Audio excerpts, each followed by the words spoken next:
The rain washes away the tears, but it can't erase the pain, the betrayal, the lies, the shattered dreams. They hurt me still, but I will survive. I will rebuild for my children and myself. My name is Ugoma Ikechukwu, and this is my story. I started dating my husband when I was 20 years old. We've been married for 14 years now. We have 4 beautiful daughters together. We were a typical Lagos family, navigating the hustle and the bustle of the city, cherishing the simple joys and enduring the tough moments. I used to be sad for not having a male child, but my husband has always assured me that he was okay with having only female children. He always said, "We are not God that gives children." Even when I wanted to have more, and even suggested IVF gender selection, he kicked against it. Despite our financial capability, he convinced me he was okay with our adorable girls.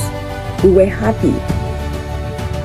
One of the policies I created for my marriage was never to check my husband's phone, no matter what.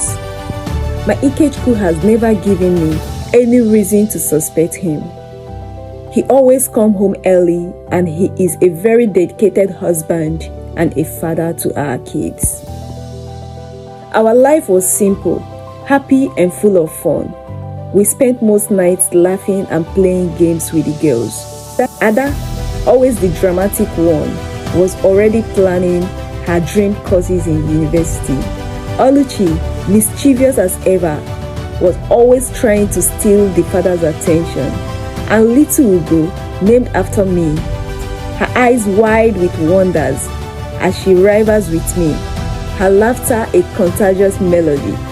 And the baby of the house, my very own son Tochukwu, the mommy's girl, I don't joke with her. Ikechukwu doesn't cease to express how blessed we are to have our girls. Sunlight streams through the window, illuminating the dust dancing in the air.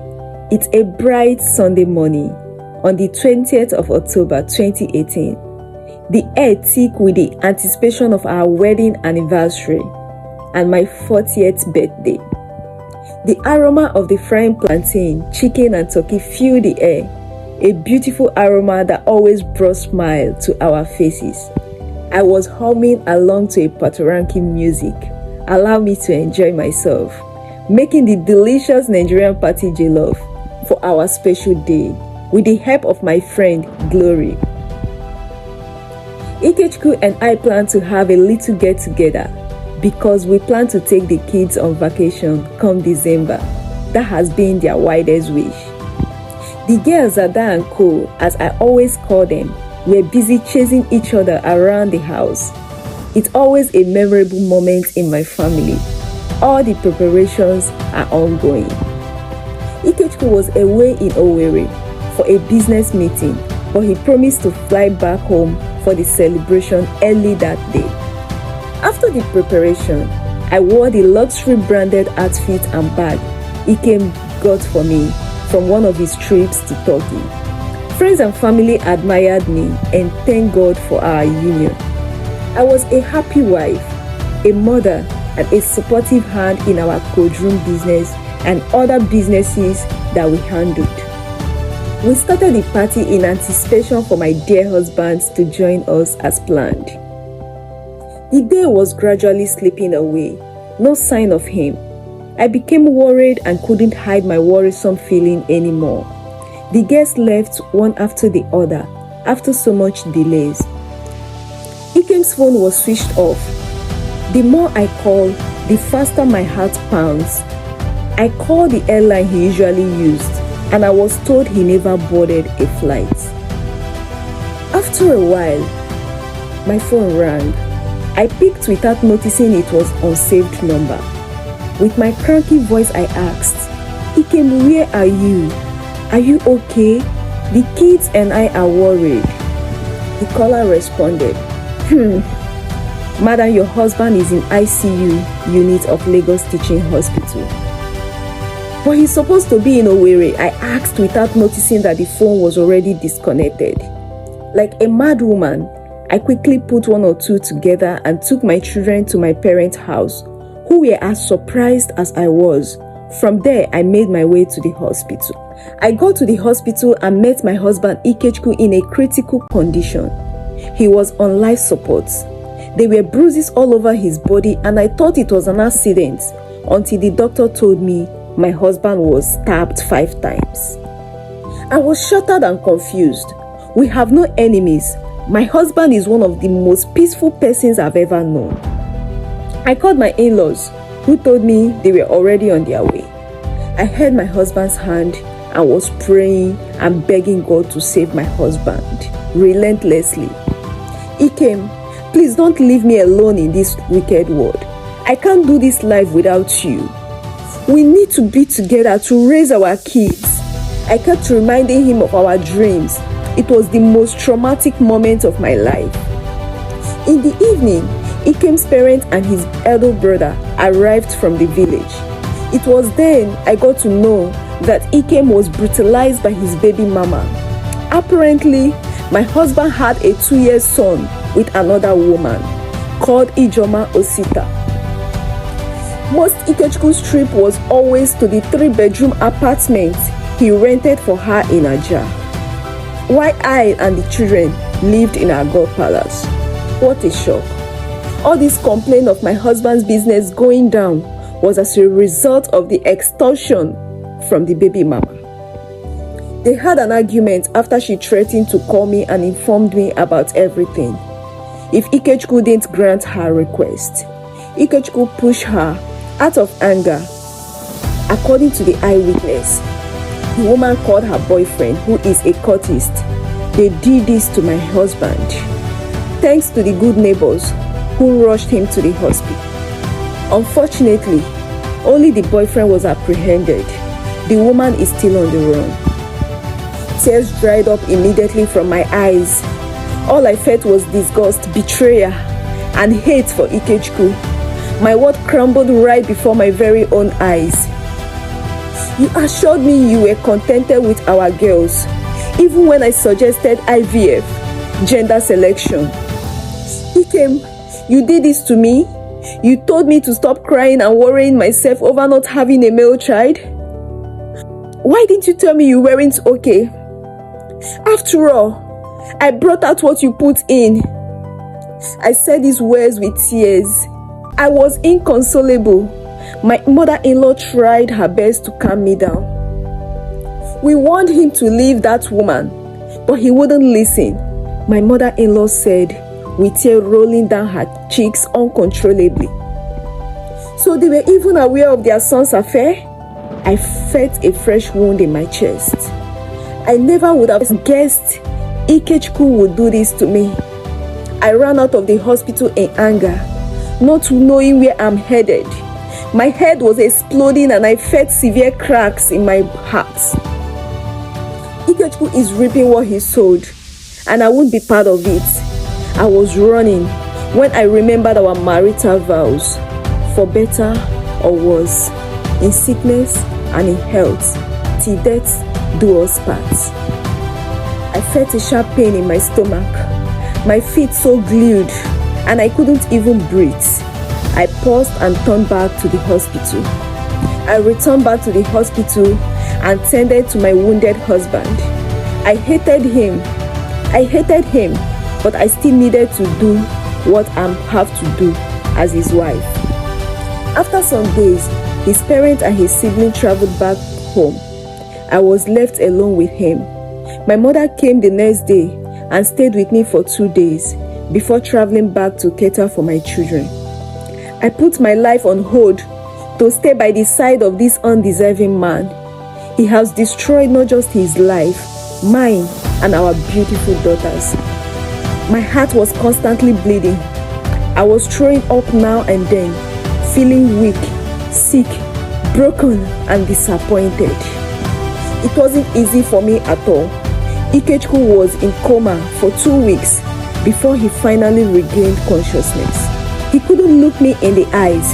He couldn't speak. Yet, his face showed he was ashamed of his actions. He began to get better day by day.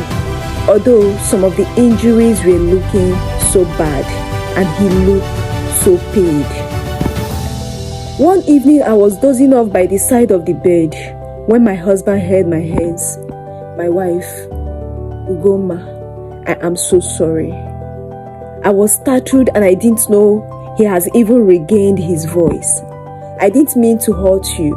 I felt intimidated by friends for not having a male child to bear my name. I am sorry. That woman deceived me. I'm sorry I hurt you. I'm sorry I brought this upon us, my husband said. He was in so much pain. I just told him to stop speaking and wait till he gets better so we can settle our differences. I heard his hands and we're both crying as I fell asleep. That was the last time I heard from my husband. From Ikechukwu, he died that night. I felt betrayed. He lied to me. But more betrayed, he couldn't fight for his life. How can I recover from this shock, this nightmare? How can I do this life without the man I called my husband, the father of my kids? I cried my eyes out. His family came and we took his body to the village. After the burial, I finally got reunited with my girls. They were asking about their father, and I didn't know the answer to give them. I was in the parlor with my mom when two men came into the house. I was given a notice to quit the house. I was surprised. Ikechukwu and I built this house. Who is quitting me? Madam, this house was sold to my client last week, and I would advise you to vacate this building before the due date, one of the men who is a lawyer advised. Who sold this house? I asked, perplexed. I was presented with the house documents, which now bear the name of the new owner. The house was sold by my late husband's baby mama, who is still on the run. My agony tripled. This house was built by my husband and I contributed to the building of this house, and I don't deserve this. I cried out helplessly. My husband changed his next of kin from my name to his son's name, the son his baby mama had for him. At that moment, I knew I had to fight, not just for me, but for my girls and Ikechukwu, who had to pay with his life. I know he messed up, but he didn't deserve to die. I asked my mom to live with the girls while I stayed behind to fix up things. I called a university friend who is a private investigator and gave him the little information I have about Ijoma Osita. He started work immediately. After a few days, Ijoma was tracked, arrested with the help of Nigerian police. Before she was apprehended, I demanded, with the support of my in-laws, for a DNA test of the boy. I wanted to make sure no harm comes to him if actually he was Ikem's son. The result came out negative. We tried 2 more hospitals. I was deeply praying and wishing for the boy to be Ikem's, at least to bear his name. Unfortunately, Ikem is not the biological father of the boy. Ijoma confessed her courteous boyfriend is the father of her son. She was only extorting money from Ikechukwu as instructed by the boyfriend. I started throwing up again, feeling so upset, dizzy and sick. Ikem doesn't deserve this. Ijoma was arrested and charged for murder and other criminal offenses. As I recovered our properties, I couldn't stop throwing up. I was rushed to the hospital. After the test, it was discovered I was 2 months gone. How come I'm pregnant and I didn't even know? Despite all I'm going through, I told doctor I can never have the baby. My mental health is at stake. I'm in a mess and I can't cope as a new mother. My family and Ikem's family encouraged me not to kill my own child. They gave all the support I needed to ensure I don't experience complications throughout the pregnancy. Looking back now, I can see the subtle crack in my marital war, a hint of worries in his eyes, a fleeting distraction in his attitude, but I pushed them aside, attributing them to the stress of running multiple businesses, the endless Lagos traffic jams, The constant hustle. I was blinded by love, by the illusion of a perfect wife and husband. All I needed in my home was peace. Obviously, I was the fool who loved without brain. If only I was more observant and careful, my Ikechukwu would have been here with us. Maybe he wouldn't have died. I went into forced labor as my blood pressure rises. Thankfully, I was rushed on time to the hospital. As I delivered our baby, I regained consciousness. I didn't care to ask the gender because I already got pink for everything, as usual. But the nurse approached me with a smile and said, "Madam, here is your handsome, bouncing baby boy." I was mute for some minutes. I couldn't hold my baby. I ran outside uncontrollably, shouting, "Ikechukwu, Ikem, we have a son now. Junior Ikechukwu Onyema is here. Come, let's welcome our baby." Our families and well-wishers celebrated. But I wasn't happy still. I wanted Ikem, the husband of my youth, the love of my life, the man I really choose to spend the rest of my life with, by my side, welcoming our son, our first son, our long-awaited dreams. Years later, the pain is still fresh in my heart. My chest heavy anytime I recalled how Ikem died. But I have learned to live with it, to rebuild, to find strength in the upbringing of our children. I may never be fully recovered, but I will survive. I will drive for them and for myself, and for Ikem, who keep resting in peace.